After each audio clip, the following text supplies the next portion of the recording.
Hi అండి, welcome to our channel భవిష్య ముచ్చట్లు. నేను ఈరోజు రాగి జామున్ చేసి చూపిస్తున్నానండి. అందుకోసం నేను పెద్ద కప్పు రాగి పిండి తీసుకున్నాను. రాగి పిండిలో సగం కప్పు అంతా బెల్లము, పచ్చి కొబ్బరి తురుము తీసుకున్నానండి. తగినంత నెయ్యి, కొంచెం ఇలాచి పౌడరు. నాకు పెద్ద కప్పుతో తీసుకున్నానండి. అదే బెల్లము కొబ్బరి తీసుకున్నాను కదా, ఆ కప్పుతో ఒకటి 2 కప్స్ పడుతుందండి రాగిపిండి. నేను పెద్ద కప్పుతో కాబట్టి ఆ కప్పు నిండా రాగిపిండి, ఇవి 1 కప్పు చిన్న కప్పుతో తీసుకున్నాను. ఫస్ట్ ఒక బాండిల్ పెట్టుకొని దానిలో ఒక 2-3 స్పూన్లు నెయ్యి వేసుకుంటున్నానండి. నెయ్యి వేసుకొని నెయ్యితో వేయించుకున్నామంటే చాలా బాగా టేస్ట్ ఉంటుందండి. హెల్త్కి మాత్రం చాలా మంచిదండి. చిన్నపిల్లలు కానీ పెద్దవాళ్ళకి కానీ, మనకు లేడీస్కైనా 30+ అయిన తర్వాత కాల్షియము, ఇవన్నీ ఐరన్ అన్నీ తగ్గుతూ ఉంటాయి కదండి. వీక్లీ వన్స్ కానీ మంత్లీ వన్స్ కానీ ఇలా చేసుకొని తిన్నామంటే చాలా మంచిది. చూడండి, అట్లా ఆ కప్పు పిండి వేసుకొని దానిలో సిమ్లో పెట్టుకోవాలండి. ఫస్ట్ కొద్దిసేపు మీడియంలో పెట్టేసి తర్వాత సిమ్లో పెట్టేసి ఒక 5 మినిట్స్ అట్లా వేయించుకున్నామంటే పచ్చి వాసన లేకుండా టేస్ట్ చాలా బాగుంటుందండి. చూడండి, ఆ విధంగా వేయించుకోవాలి. మంచి స్మెల్ వస్తుంది. చూడండి, ఆ విధంగా వేయించుకోవాలండి. ఒక 5 మినిట్స్ వేయించుకుంటే చాలు. మనము టేస్ట్ బాగుంటుంది. తినడానికి చాలా బాగుంటుంది. వేయించితే అట్లే అయినా కూడా వేసుకోవచ్చండి. వేయించితే ఇంకా టేస్ట్ అనిపిస్తుంది. అదంతా వేయించిన తర్వాత ఒక గిన్నెలోకి తీసుకుంటున్నానండి నేను. చూడండి, ఆ విధంగా వేయించుకునేదంతా ఒక గిన్నెలోకి తీసుకుంటాను. మళ్ళీ నేను వేరే గిన్నె పెట్టకుండా ఆ బాండిల్లోనే నెక్స్ట్ ప్రాసెస్ స్టార్ట్ చేస్తున్నానండి. గిన్నెలు ఎక్కువ కాకుండా, మనం ఏదైనా వంటలు చేసినప్పుడు గిన్నెలు ఎక్కువ పడుతూ ఉంటాయి. అట్లాంటప్పుడు ఇట్లా చిన్న టిప్స్ ఫాలో అయినామంటే గిన్నెలు కూడా ఎక్కువ పడవండి. అదే బాండిల్లో నేను 1 కప్పు తీసుకున్నాను కదా, కొబ్బరి తురుము పచ్చిది వేసుకున్నానండి. మన ఇష్టము, ఎండుదైనా వేసుకోవచ్చు. ఎండుది వేసుకుంటే నీకు ఇంకా నిల్వ ఉంటుంది. నేను పచ్చి కొబ్బరి ఉండింది కాబట్టి నేను కొంచెమే చేస్తున్నాను కాబట్టి పచ్చి కొబ్బరే యూజ్ చేశానండి. పచ్చి కొబ్బరి ఇంకా మంచిది కదా హెల్త్కి. అది కొంచెం దోరగా వేయించుకోవాలండి. నీకు నెయ్యి ఏం అవసరం లేదు, దానిలోనే ఆయిల్ వస్తుంది కాబట్టి. ఒక కొబ్బరి ఎంత తీసుకున్నామో అంత బెల్లం కూడా తీసుకుంటున్నానండి. కొంచెం తగ్గిస్తున్నాను, ఎందుకంటే స్వీట్ చూసి వేసుకుందామనేసి అట్లనే పెట్టేశాను. ఎందుకంటే కొబ్బరి కూడా కొంచెం తీయగా ఉంటుంది కదా, కొందరు ఎక్కువ ఇష్టపడారు తీపు. ఎక్కువ ఇష్టపడే వాళ్ళు కప్పు మొత్తం వేసుకోవచ్చండి. చూసి మళ్ళీ నేను వేస్తాను. చూడు, ఆ విధంగా వేయించినామంటే ఒక 2-3 స్పూన్లు నీళ్ళు యాడ్ చేస్తున్నానండి. అది తొందరగా కరగడానికి. నీళ్ళు యాడ్ చేయకుండా కూడా అది కరిగిపోతుందండి, కొంచెం టైం పడుతుందనేసి నేను ఫాస్ట్గా అవ్వాలనేసి ఒక 2 స్పూన్స్ అట్లా వాటర్ వేసాను. చూడండి, బాగా దగ్గర పడిపోయింది. మనకు దగ్గర పడిపోయి ముద్ద అయ్యేటట్లు చేసుకుంటే చాలండి. చూడండి, ఆ విధంగా చేసేసుకొని పిండి కూడా ఒక గిన్నెలోకి తీసేసుకున్నానండి. చల్లారింది. కొంచెము వేడిగా ఉన్నప్పుడు అయితే చేయడం కష్టం అవుతుంది. కొంచెం ఇలాచి పౌడరు, మనం ఇందాక స్టఫ్ చేసుకున్నాం కదా, అది స్టఫ్ కోసం అండి, కొబ్బరి బెల్లంది. దాంట్లో కొంచెం ఇలాచి పౌడర్ కూడా యాడ్ చేశానండి. కొబ్బరి బెల్లం చాలా మంచిది. ఐరన్ లేని వాళ్ళు రోజు కొబ్బరి బెల్లం నువ్వులు కలిపి తిన్నామంటే చాలా హెల్దీ అండి. రాగి పిండి వచ్చేసి కాల్షియం, ఐరన్ ఇది కూడా చాలా మంచిది. చాలా హై ప్రోటీన్ లడ్డు అండి ఇది. కాల్షియం, ఐరన్ అన్నీ ఉంటాయి. చాలా హై క్వాలిటీ లడ్డు, చాలా మంచిది. మనం ఇట్లా జామున్ లాగా కాకుండా ఇది మొత్తం కలిపేసి లడ్డులాగా అయినా చేసుకోవచ్చు అండి, మన ఇష్టము. నేను ఆ పిండిలో కొంచెం ఒక 2 స్పూన్లు బెల్లం తురుము వేసానండి. ఒక చిటికెడు ఉప్పు వేసాను. ఎందుకంటే ఏ స్వీట్లో అయినా కొంచెం సాల్ట్ వేసామంటే టేస్ట్ చాలా బాగుంటుంది, చప్పగా లేకుండా. మనం ఈ తినేటప్పుడు చప్పగా ఉండకూడదనేసి ఒక 2-3 స్పూన్లు బెల్లం తురుము వేసానండి.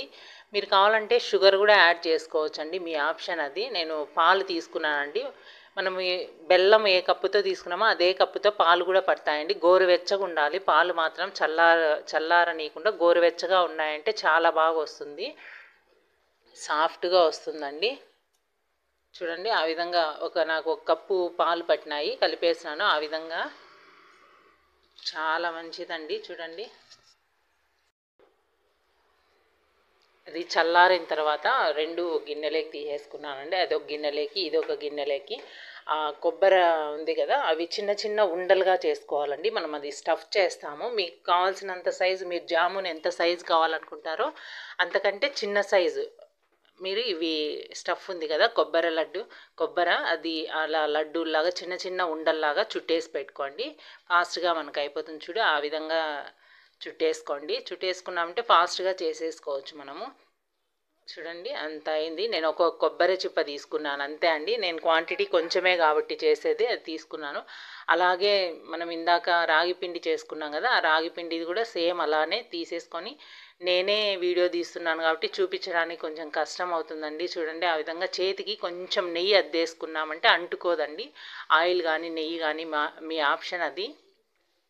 నెయ్యి అలా అనుకొని ఇందాక చేసాం కదా కొబ్బరి, అది మధ్యలో స్టఫ్ పెట్టేసుకొని ఆ విధంగా మొత్తం క్లోజ్ చేసుకోవాలండి. చూడండి ఆ విధంగా విరిగిపోయినట్లు అనిపిస్తుంది, ఏం కాదు. మనం చేత్తో అట్లా అన్నామంటే మళ్ళీ బాగా నీట్గా వచ్చేస్తుందండి. చూడండి ఆ విధంగా అనేసుకొని అరిచేతులు రెండు అరిచేతుల్లో పెట్టుకొని ఆ విధంగా అనుకుని మీకు ఏ షేప్ కావాలంటే రౌండ్ ఏ షేప్ కావాలన్నా చేసుకోవచ్చండి, మన ఆప్షన్ అది. చూడండి నేను ఆ విధంగా పొడవుగా కొంచెం ఆ విధంగా చేస్తున్నాను.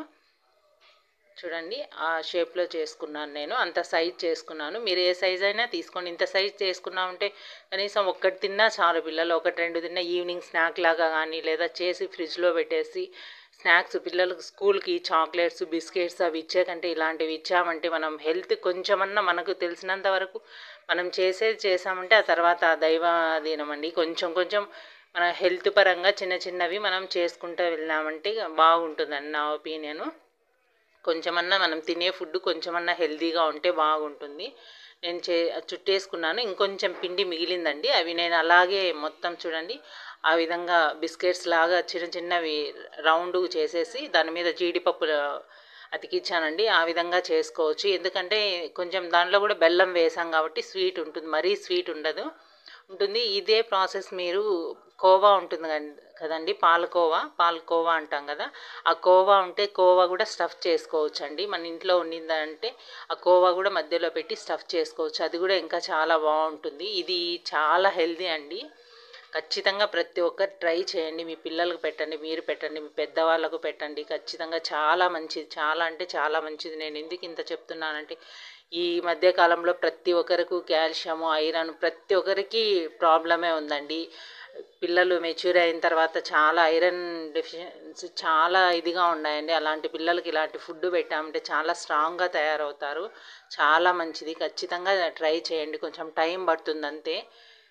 మనం స్టఫ్ ముందే చేసి పెట్టుకొని తర్వాత అయినా కూడా ఇది ఈవినింగ్ స్నాక్స్ చేసేటప్పుడు ఆ పిండి కలిపేసుకొని చేసేయచ్చండి. ఇట్లా ఇడ్లీ పాత్ర తీసుకున్నాను నేను, దానిలో ఒక గ్లాస్ నీళ్ళు వేసేసి ఫస్ట్ స్టాండ్ పెట్టకుండా సెకండ్ స్టెప్ స్టాండ్ ఉంటుంది కదండి ఇడ్లీ పెట్టే పాత్రలో, ఆ సెకండ్ దానిలో పెట్టుకోవాలండి. ఫస్ట్ దాంట్లో పెట్టామంటే కొంచెం వాటర్ ఎక్కువ అయ్యి పొంగుతుందేమో అని నేను సెకండ్ స్టెప్లో పెడుతూ వస్తున్నానండి. ఆ విధంగా అన్నీ పెట్టేసుకోవాలి.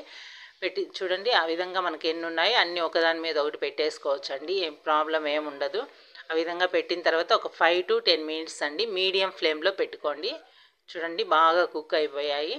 చూడండి ఆ విధంగా కలర్ చేంజ్ అయిపోతాయి, అచ్చం చాక్లెట్స్ లాగే ఉంటాయండి. పిల్లలు తినలేదనుకోండి మీరు చాక్లెట్స్ అని పెట్టి కూడా ఇచ్చేసేయండి, తినేస్తారు, అంత అంత టేస్ట్ ఉంటాయి. టేస్ట్ మాత్రం చాలా బాగుంటుంది, ఖచ్చితంగా ఒకసారి ట్రై చేయండి. పిల్లలు తినలేదంటే చాక్లెట్ అని చెప్పి ఇచ్చేసేయండి. కోకోనట్ చాక్లెట్స్ కూడా ఉన్నాయి కదండి ఈ మధ్య వచ్చినాయి, అవి మొత్తం కొబ్బరితో వచ్చిన చాక్లెట్స్ ఉన్నాయి కదండి, అదే చాక్లెట్లో కొబ్బరి వచ్చి ఇవి వెరైటీ చాక్లెట్స్ అని పెట్టేసేయండి, తినేస్తారు పిల్లలు. కనుక్కోలేరు అసలు, ఫ్లేవర్ రాగి పిండి ఫ్లేవరే ఉండదండి, చాలా బాగుంటుంది. నెయ్యిలో వేయించినాం కాబట్టి చూడండి ఎంత బాగా వచ్చినాయో, చూస్తుంటేనే తినాలనిపిస్తుంది. చాలా బాగున్నాయండి, హెల్త్ పరంగా కూడా చాలా మంచిదండి, చాలా అంటే చాలా మంచిది. ఖచ్చితంగా ట్రై చేయండి. ఈ వీడియో మీకు అందరికీ నచ్చుతుంది అనుకుంటున్నానండి. నచ్చితే లైక్ చేయండి, షేర్ చేయండి, సబ్స్క్రైబ్ చేయండి. ప్రతి ఒక్కరూ ఇది ట్రై చేస్తారని మనస్ఫూర్తిగా నేను కోరుకుంటున్నానండి. ప్రతి ఒక్కరూ ట్రై చేయండి, ఖచ్చితంగా మీ పిల్లలకు పెట్టండి, మీరు తినండి. చాలా మంచిదండి, రాగులతో చేసినవి ఎంత మంచిదో ప్రతి ఒక్కరికి తెలిసిందే కదండి. చూడండి కట్ చేశాను, మధ్యలో ఎంత బాగుందో చూడండి, చూస్తుంటేనే అసలు అంత ఇదిగా అనిపిస్తుంది. మామూలుగా భవిష్య రాగితో తినదు, చాక్లెట్ జామున్ అంటే తీసుకొని తినేస్తుంది. వేడిగా ఉంది, నోట్లో వేసుకునింది, కాలుతుంది, వేడిగా ఉందనేసి ఇట్లా అంటుంది. చూడండి ఎంత జ్యూసీగా చాలా బాగుంటుందండి, ఖచ్చితంగా ట్రై చేయండి. వెరీ హెల్దీ అండి, చాలా చాలా మంచిది. మనం రాగి సంగటి అదే కాకుండా ఇట్లా చేసామంటే ఇప్పుడు ఇది ఒక ముద్ద తిన్నా కూడా నీకు రాగి సంగటి ఒక ముద్ద తిన్నంత